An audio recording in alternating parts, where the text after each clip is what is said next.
வணக்கம். இன்றைய முக்கிய செய்திகள். 2500 கோடி ரூபாய் மதிப்புள்ள பிணைய பத்திரங்கள் வருகின்ற 2ஆம் தேதி ஏலம் விடப்படும் என்று நிதித்துறை தகவல் தெரிவித்துள்ளது. ஓசூர், கோவை மற்றும் மதுரை மெட்ரோ ரயில் திட்டங்களுக்கு தேவையான நிதி ஒதுக்கீடு செய்ய வேண்டும் என்று ஒன்றிய நிதி அமைச்சரிடம் முதலமைச்சர் விஜய் அவர்கள் கோரிக்கை விடுத்துள்ளார். அரசு பள்ளிகளில் உள்ள காலி பணியிடங்களை நிரப்ப வேண்டும் என்று பாமக தலைவர் அன்புமணி அவர்கள் வலியுறுத்தியுள்ளார். பிரதமர் நரேந்திர மோடி அவர்களின் தலைமையிலான அரசு பதவியேற்று 12 ஆண்டுகளை நிறைவு செய்ததை குறிக்கும் வகையில் தேசிய ஜனநாயக கூட்டணி ஆளும் 22 மாநிலங்கள் மற்றும் யூனியன் பிரதேசங்களில் முதல்வர்கள் மற்றும் துணை முதல்வர்கள் மாநாடு அடுத்த மாதத்தில் 2வது வாரத்தில் நடைபெற உள்ளதாக தகவல் வெளியாகியுள்ளது. 22 கேரட் ஆபண தங்கத்தின் விலை சவரனுக்கு 1200 ரூபாய் குறைந்து ஒரு சவரன் 1,16,000 ரூபாயாகவும் 1 கிராம் 14,500 ரூபாய்க்கும் விற்பனை செய்யப்பட்டு வருகிறது.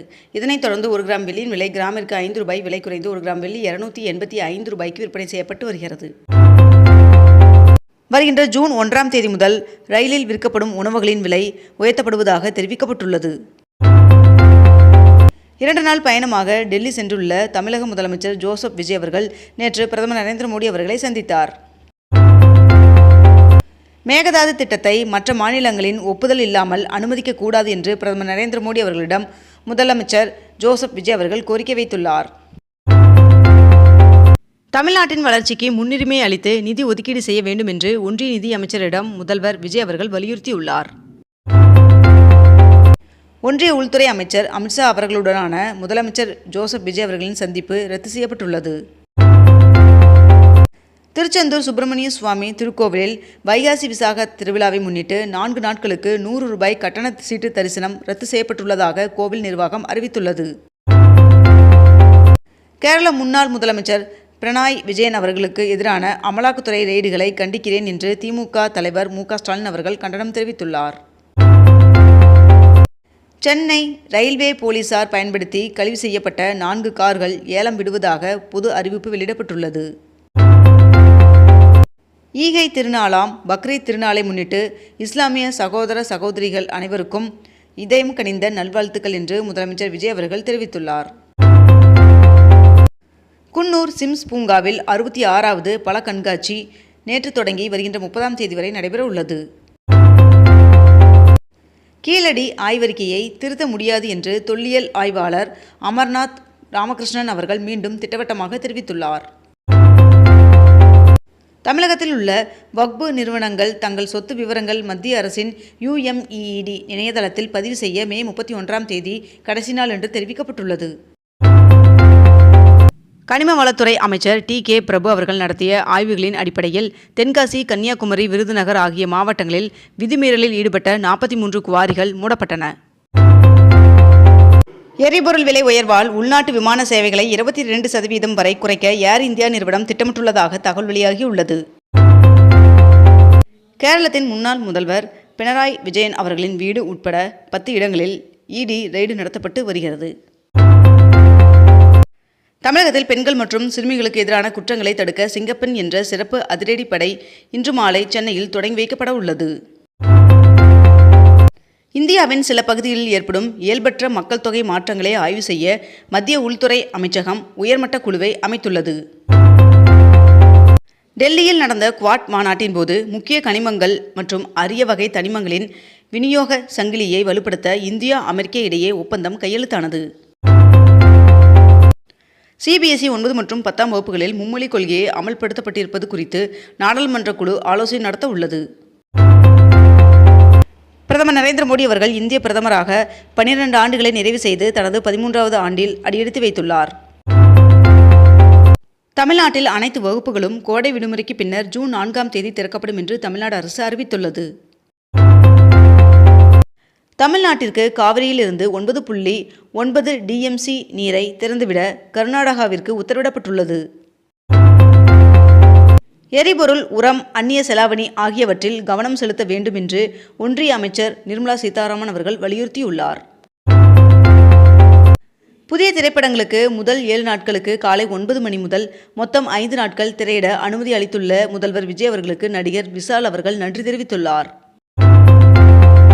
காவிரி ஆற்றின் குறுக்கே மேகதாது அணை கட்ட கர்நாடகா பூமி பூஜை அறிவித்த நிலையில் உச்சநீதிமன்ற தீர்ப்பை மீற வேண்டாம் என்று கர்நாடகாவிற்கு அறிவுறுத்துமாறு பிரதமர் நரேந்திர மோடி அவர்களுக்கு முதலமைச்சர் விஜய் அவர்கள் கடிதம் எழுதியுள்ளார்.